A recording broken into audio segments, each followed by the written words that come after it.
Mahal ka dahil magagamit ka.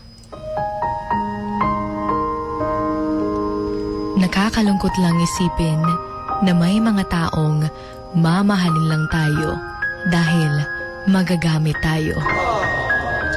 Yung sasabihin niya sa'yo na ikaw lang at wala nang iba. Pero pag iba naman ang kanyang kasama, sasabihin niyang hindi kanya talaga minahal simula pa nung una.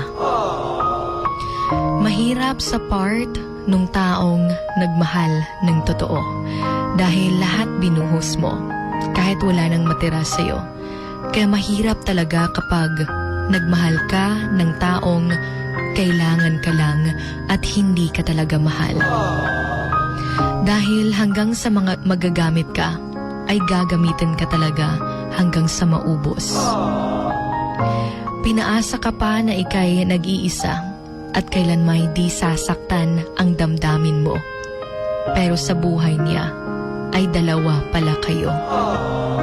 Nakakalungkot, no?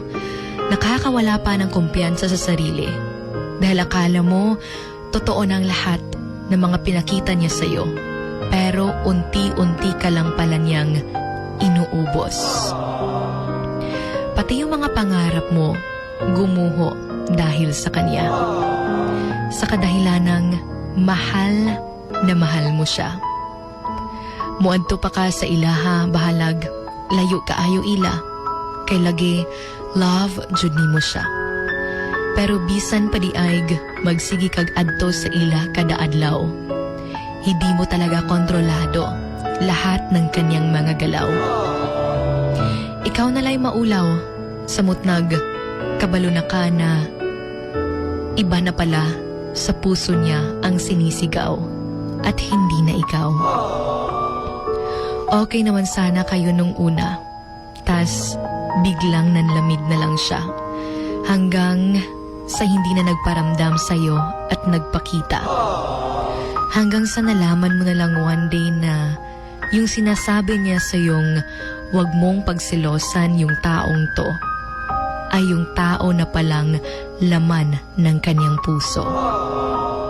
Take note na may mga taong nagbabago at may mga tao ring naghahanap ng bago.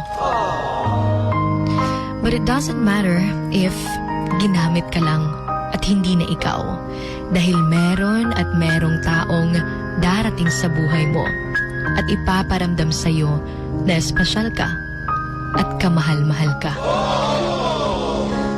For you are unique, you are special, and nobody else can be you.